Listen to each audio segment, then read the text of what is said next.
Deu um apagão nas redes sociais e muita gente ficou doida da cabeça, assim, falando de maneira metafórica, né? Não tô querendo falar de patologia, mas as pessoas piraram por causa da pausa das redes sociais e isso gerou um transtorno social muito grande que a gente vai discutir hoje. Vamos ver um pouco desse contexto aí. As redes sociais fazem parte do nosso dia a dia e isso todo mundo já sabe. A ideia de passar o dia inteiro desconectado assusta muitos usuários, que necessitam dessa ferramenta para realizar diferentes atividades. Recentemente, muitos brasileiros tiveram que passar horas sem conseguir navegar nas principais redes sociais devido a um problema no domínio do sistema. Não deu para acompanhar aquele history favorito, tutoriais de blogueiras famosas e também de se informar. E aí já viu, né? Muita gente reclamando, alguns com ansiedade lá em cima e outros até gostando do descanso offline. Mas será que as redes sociais potencializam mesmo o surgimento da ansiedade? É o que vamos descobrir hoje com o psicanalista Ernesto Mandelli no palco do O de Casa. Bem, já passou a situação, as redes sociais funcionam normalmente, mas os efeitos disso precisam ser discutidos e analisados com quem entende. Então tenho o prazer de receber aqui o Dr. Ernesto Mandelli, ele é psicanalista e um grande amigo nosso, um consultor da área da saúde mental, do comportamento humano, sempre está colaborando com a gente. Dr. Ernesto, bem-vindo ao nosso programa, à nossa casa. E como é que o senhor viu o apagão das redes sociais? Muito obrigado, Danilo, pela oportunidade de conversar com os seus telespectadores. Na realidade, nós tivemos duas situações que são diferentes, mas que as pessoas, até por desconhecerem, elas misturaram. Nós tivemos ansiedade e tivemos vários casos de angústia, né? A ansiedade, ela é medo. Então, a pessoa, por exemplo, que usava ou usa as redes sociais para a parte profissional, então essas, pela não possibilidade, a maioria sentiu medo. Mas o que deu problema foi aquelas pessoas que têm, vamos dizer assim, o vício, entre aspas, da rede social. Por quê? Porque a falta da rede social, a falta da comunicação criou angústia. E angústia não é medo, angústia é vazio.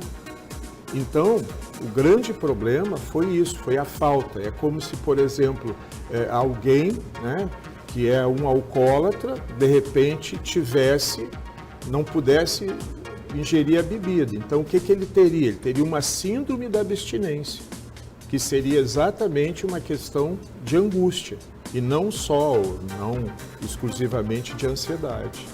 Porque assim, doutor, partindo para o aspecto mesmo do senso comum, por não se tratar de uma atividade recreativa que induz ao consumo de uma substância, ou então que não seja assim tão lesivo à nossa integridade física, as pessoas podem não dar tanto valor assim e até subestimar esse potencial vício. Mas, de fato, tem como desenvolver uma dependência a isso? Tem. Você hoje já tem um nível de pessoas dependentes das redes sociais muito grande.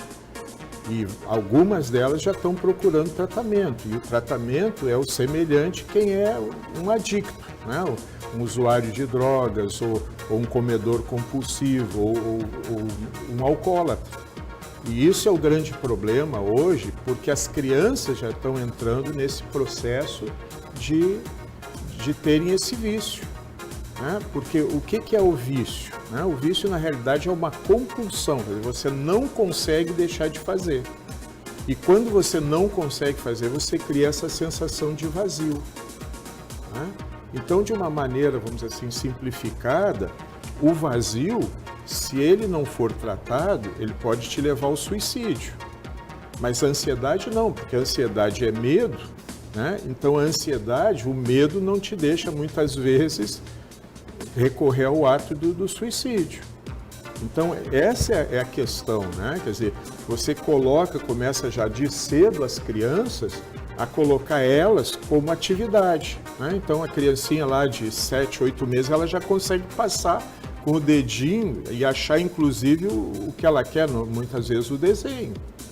Quer dizer, a situação das redes sociais hoje, ela é grave, né? Mas, doutor, se o senhor pudesse fazer uma escala, eu sei que é difícil, porque exige um método científico, Mas o WhatsApp ele tem um caráter um pouco mais individual e os grupos são limitados. O Instagram tem o caráter mais exibicionista. Em parâmetros assim, pelo menos superficiais, qual é que tem o maior potencial danoso? Porque, na realidade, né, nós não temos como medir isso. Mas o que ocorre, né, é como a questão da eletricidade. A eletricidade é positiva ou negativa? Vai depender do uso que você faz. Né? Então, por exemplo, nós estamos aqui precisando e utilizando de forma positiva a eletricidade. Mas, de repente, alguém pode levar um choque e morrer. Tu está entendendo? Então, a questão é exatamente essa questão da compulsão. Porque quando nós nascemos, né, e que nós nos separamos da nossa mãe, isso cria uma falta. Né? Só que durante, vamos dizer assim, a maternagem do bebê, essa falta, parte dela pode se transformar num vazio. Então, esse vazio que é o gerador da angústia. Né? Então, hoje as pessoas, a grande maioria, confunde as duas coisas, né? Mas são diferentes. Mas as redes sociais, da forma como elas estão usando, elas estão criando muito mais prejuízo do que benefício. Doutor Ernesto, as teorias antigas, elas contemplam essas análises que nós estamos fazendo nos momentos atuais? Se a gente fosse adequar ao pensamento dos teóricos clássicos da psicanálise, eles compreenderiam o fenômeno que está acontecendo hoje? Por exemplo, como a psicanálise, né, ela sempre está atualizando, que ela é diferente das outras psicoterapias, que é vamos dizer assim, a teoria, né, de uma prática. As outras são o quê? São práticas de uma teoria. Então, há uma coisa que elas ficam estanques, né? Ficam estáticas. E a psicanálise não. Como ela escuta, né, a fala de cada pessoa que chega no consultório, você vai atualizando. Então, aquilo que o Freud dizia, né, dessa separação entre a mãe e a criança, ela continua acontecendo, porque nós não conseguimos mudar a nossa estrutura humana. Né? Então é a mesma coisa. Uma coisa que diz a psicanálise lá é que há uma diferença entre instinto e o que nós temos. Né? O ser humano não tem mais uma natureza. Por quê? Porque se você olhar os outros mamíferos, eles têm dois instintos. O de sobrevivência, que é a comida e a bebida, e o sexual. Então, por exemplo, os outros mamíferos, quando é que o instinto sexual aparece? Quando a fêmea da espécie está no cio. Terminou o cio, terminou o instinto sexual do macho. Né? E outra coisa, quando isso ocorre, qualquer fêmea serve para o macho e vice-versa. Então não importa se é a filha, se é a mãe, se é a tia, se é a avó. Né? Por quê? Porque o propósito, o código lá que tem genética é a perpetuação daquela espécie. Você pode ter um leão, né, na natureza, ele está vários dias sem beber água, você coloca lá um balde de cerveja geladinha da melhor que tem, ele não vai beber. Por quê? Porque o código genético dele, ele vai matar a sede com o quê? Com água. Bem, assim, temos muitos temas para falar, inclusive até a antecipação das fases da vida, que a gente está com as redes sociais, esse fenômeno ficou muito mais evidente, né? A fase de contestação, de rebeldia, foi antecipada pelo ser humano.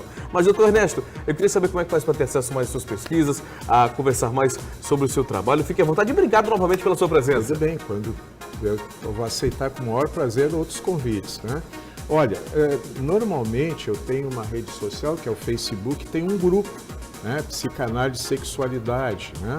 Um grupo também no Facebook do Instituto Maranhense de Psicanálise Lacaniana. E a gente coloca lá textos, artigos de outros colegas do mundo inteiro, porque a internet, a rede social veio possibilitar isso. Né? Então hoje você consegue assistir um webinário, né, de um italiano, de um espanhol, de um argentino. Então isso as redes sociais vieram de forma positiva, né? Mas tudo tem uma parte boa e outra que não é tão boa. Obrigado, doutor Ernesto, pela sua nada. presença gentil. A gente já volta aqui no